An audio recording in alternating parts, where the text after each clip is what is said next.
Patna high court ने Khan sir की ओर से याचिका को लेकर बड़ी बात कही है। कदमकुआं थाने में दर्ज एफआईआर को रद्द करने की मांग की गई है और कोर्ट ने राज्य सरकार से जवाब तलब किया है। 4 सप्ताह के अंदर जवाब दाखिल करने के निर्देश दिए हैं कोर्ट ने। जस्टिस चंद्रशेखर झा की एकल पीठ ने इस मामले पर सुनवाई की। कदमकुआं थाने में 5 जून को मुकदमा दर्ज किया गया था। हत्या के प्रयास और आर्म्स एक्ट के तहत केस दर्ज हुआ था और देखिए खान सर के 2 गार्ड की गिरफ्तारी भी हुई है।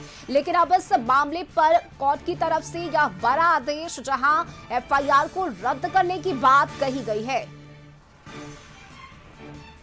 तो हत्या के प्रयास और आर्म्स एक्ट के तहत केस दर्ज किया गया था और ये पूरा प्रकरण 2 जून की रात का है, जहां पर खान सर के कोचिंग के बाहर तोड़फोड़ की गई थी और इस दौरान बैनर पोस्टर को भी फाड़ा गया था। लेकिन उसके बाद से ही इस पूरे प्रकरण ने तूल पकड़ लिया और इस खबर पर अधिक जानकारी के साथ चीफ कॉरेस्पॉन्डेंट संजय जुड़ चुके हैं। संजय, सबसे पहले दर्शकों को बताइए कि कोर्ट की तरफ से सुनवाई के बाद क्या कुछ कहा गया है, किस तरह से निर्देश दिए गए हैं, चूंकि एफआईआर को रद्द करने की अब बात आई है सामने कोर्ट की तरफ से।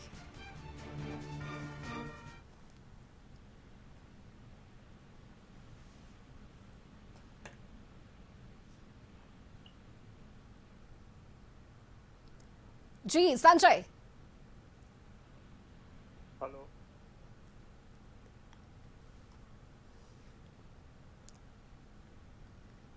तो देखिए संजय से जुड़ेंगे और उनसे जानकारी लेंगे कि आखिर कोर्ट में सुनवाई के दौरान क्या कुछ हुआ है। फिलहाल ये बड़ी खबर सामने आ रही है जहां कोर्ट ने राज्य सरकार से जवाब तलब किया। 4 सप्ताह के अंदर जवाब दाखिल करने के निर्देश दिए हैं और जस्टिस चंद्रशेखर झा की एकल पीठ ने इस मामले पर सुनवाई की है।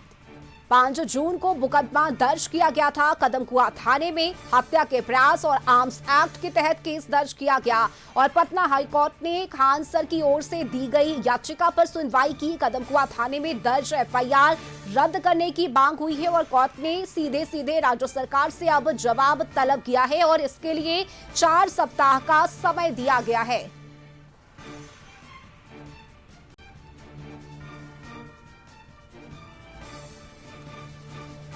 तो ये बड़ी खबर आपको बता रहे हैं जहां 2 जून की देर रात कोचिंग के बाहर तोड़फोड़ पत्थरबाजी की बात सामने आई और इस मामले में बिहार पुलिस की तरफ से त्वरित कार्रवाई की गई। पटना पुलिस ने अपना एक्शन दिखाया और इस मामले में देखिए 2 गार्ड जो कि खान सर के हैं उनकी गिरफ्तारी भी हुई और अब इस याचिका जो कि खान सर की तरफ से दिया गया उस पर सुनवाई हुई है। चीफ कॉरेस्पॉन्डेंट संजय हमारे साथ जुड़ चुके हैं। संजय, सबसे पहले दर्शकों को बताइए सुनवाई के दौरान क्या कुछ हुआ है और किस तरह से निर्देश दिए गए हैं कोर्ट की तरफ से। जी बिल्कुल रश्मि, अब मामला सिविल कोर्ट से हाई कोर्ट तक पहुंच गया है और फैसल खान जो खान सर हैं उन्होंने अपनी ओर से जो दर्ज प्राथमिकी है उसको रद्द करने की मांग करते हुए उच्च न्यायालय में याचिका दायर की है। याचिकाकर्ता ने अदालत से अनुरोध किया है कि उनके खिलाफ दर्ज प्राथमिकी को निरस्त किया जाए क्योंकि इसे फैक्ट और कानून के अनुरूप नहीं बनाया गया है। मामले की सुनवाई के दौरान हाईकोर्ट ने राज्य सरकार को नोटिस जारी करते हुए 4 सप्ताह के भीतर अपना जवाबी हलफनामा दाखिल करने का निर्देश दिया है। अदालत ने सरकार से यह स्पष्ट करने को कहा है कि किन परिस्थितियों में प्राथमिकी दर्ज की गई और मामले में अब तक क्या कार्रवाई की गई है, इससे अदालत को अवगत कराया जाए। सरकार के जवाब के आधार पर ही अदालत आगे की सुनवाई में मामले के विभिन्न पहलुओं पर विचार करेगी। हाईकोर्ट के इस आदेश के बाद मामले ने नया कानूनी मोड़ ले लिया है। अब सभी की निगाहें राज्य सरकार की ओर से दाखिल किए जाने वाले जवाबी हलफनामे और अगली सुनवाई पर टिकी हुई है। अगर अदालत को याचिकाकर्ता के तर्क उचित लगते हैं तो प्राथमिकी रद्द करने के मुद्दे पर महत्वपूर्ण फैसला सामने आ सकता है। हालांकि इसके लिए अभी इंतजार करना होगा कि कोर्ट का क्या रुख होता है। वहीं सरकार की ओर से मामले की गंभीरता और जांच की आवश्यकता को लेकर अपना पक्ष मजबूती से रखा जा सकता है। अदालत ने इस मामले को लेकर अगली सुनवाई की तिथि 18 जुलाई फिक्स की है। उस दिन राज्य सरकार की ओर से दाखिल जवाब और दोनों पक्षों की दलीलों पर विस्तृत सुनवाई होने की संभावना जताई जा रही है। ठीक है, बिल्कुल संजय, बहुत शुक्रिया आपका इस जानकारी के लिए। और देखिए इस वक्त हाईकोर्ट से हमारे संवाददाता आनंद वर्मा भी जुड़ चुके हैं। आनंद, क्या जानकारी मिल रही है इस वक्त कोर्ट से, किस तरह से सुनवाई हुई है मामले में? इस मामले में खान सर के विरुद्ध कदमकुआं थाने में एक एफआईआर दर्ज हुआ था 5 जून को। उसी को रद्द कराने के लिए पटना हाईकोर्ट में याचिका दायर की गई थी।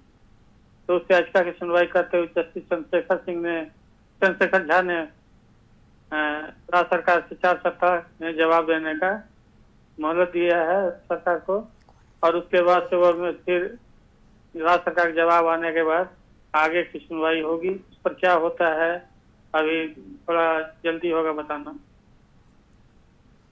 ठीक है, नजर बनाए रखिएगा। शुक्रिया आपका इस जानकारी के लिए। और अभी के लिए बस इतना ही। खबरों में बने रहने के लिए आप देखते रहिए कशिश न्यूज।